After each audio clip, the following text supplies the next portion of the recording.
have a question,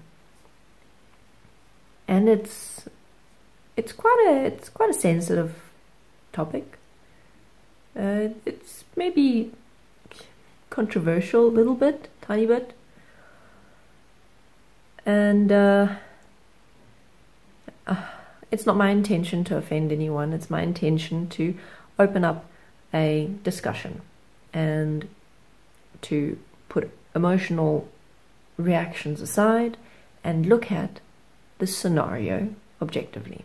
So, my question is the land expropriation without compensation movement a tool that is being used to distract people from other issues that are happening in South Africa? First of all, it's interesting to take note of certain laws that have been passed during this whole extravaganza. While everyone is talking about land and racism and righting the wrongs of the past, there are things happening in the background.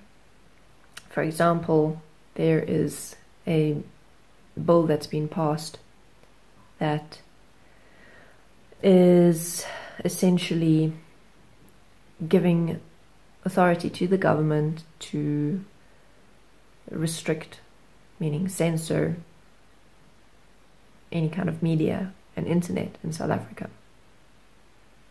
Okay, so that's pretty big. But that's just one example. Let's move on.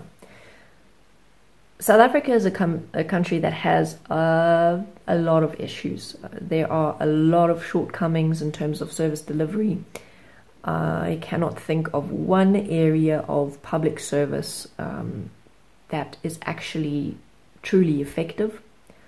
I know that there are some municipalities that are doing quite well, but they're the exception rather than the rule. Generally, public health care is terrible. If you go to public hospital, you're likely to die. The police are not likely to help you if you need help, and are very easily bribed.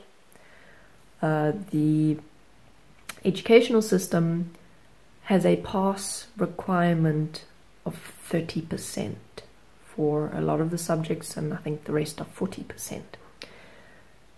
So that's all you need to get right in order to matriculate, to finish school. Even with those low standards, kids are struggling, not because of their own fault.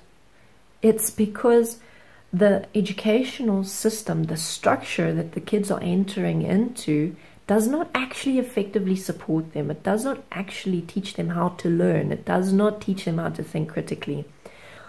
Let's see. Roads are falling apart. The best roads that you will find in South Africa are the ones that are close to the homes of political bigwigs. That's where you'll find nice roads. Everywhere else, the roads are terrible. They're not maintained very well. When they are maintained, the job's done so badly that the next time it rains, it's just as bad as it was before. Electricity is almost unaffordable for most low-income homes. There are people, lots and lots and lots of people who live in shacks because they cannot afford to have a decent home. And despite promises, only a percentage of those people have received government-funded housing. Let's see. There is basically no public transport. I think there's trains in Gauteng and in Cape Town. I've heard about them. That's about it.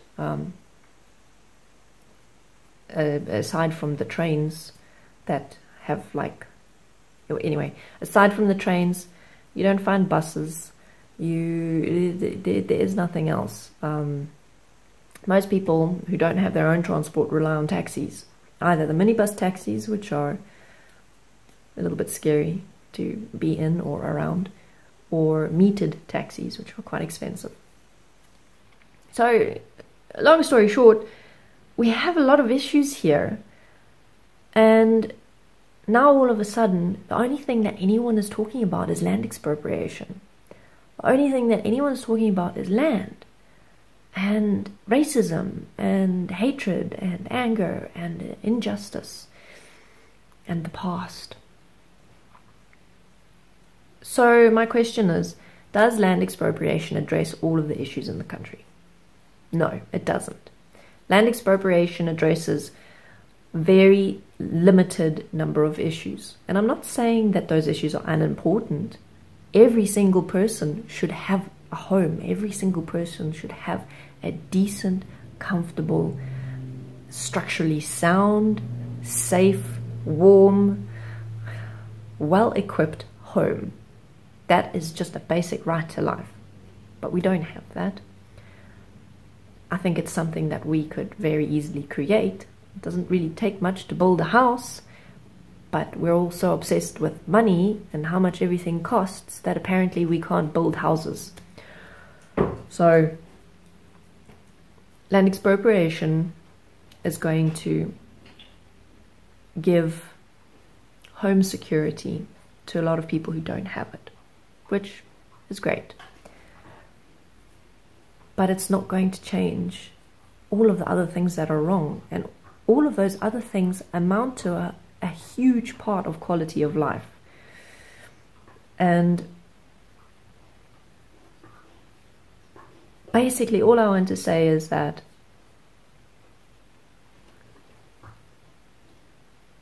have we been distracted? Have we lost focus of the holistic set of issues that we as a country are facing? And maybe it's time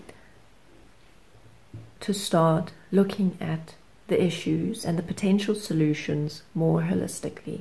Maybe it's time to start reflecting on how can we, as the creators of this society, create ourselves to be better in society and therefore create a better society, build a better future for all of us.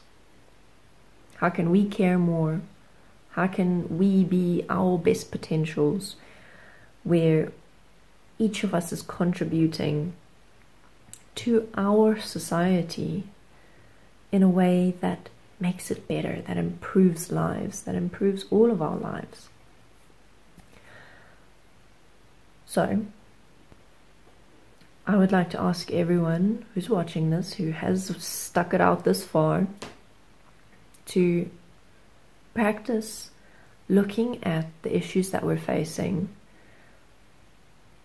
without bringing in the emotional component. Because emotions tend to skew how we see things and tend to influence how we respond to things. And often, in retrospect, years down the line, we regret what we did in the heat of the moment when emotions run high. So the issues that we face need to be addressed with clarity and calmness and objectivity. We need to be able to find the best possible solution. That's where our focus needs to be.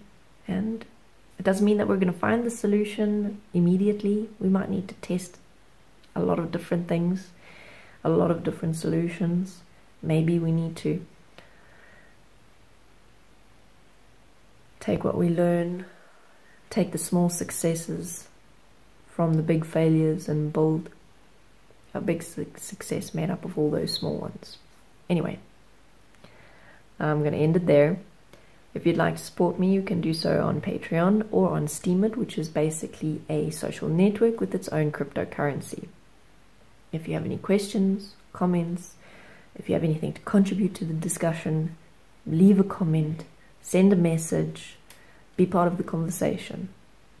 Otherwise, I'll see you next time. Thanks for watching.